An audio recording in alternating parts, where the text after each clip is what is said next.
Hello everybody, how are you? I am Mohammad Ahmed and your teacher here, and I will be teaching you different question and the answers. So I welcome you on classtheta.com where we will be discussing questions. So let's get on the question. Our today's question is: Misty is selling a new washer dryer combo to a customer. The customer wants to new set installed at his home, but the store does not offer installation services. What would Misty's best response be? Option A: we do not offer installation services, but I will give you the number of a company that will come install the set for you. Option B: we offer installation on some items, but washers and dryers are not included.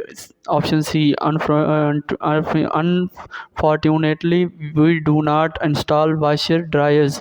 I can show you exactly what you need to do it. Install yours. Option D: I am sorry for the misunderstanding, but we do not install these items. The correct answer of the question: option A: we do not offer installation services, but I will give you the number of a company that will come install the set for you. So that's the correct answer of the question. If you have any question, just leave a comment. I will be answering you as soon as I can. Thank you very much for watching the video. Please don't forget to like, share and subscribe our channel. Until next question, bye bye.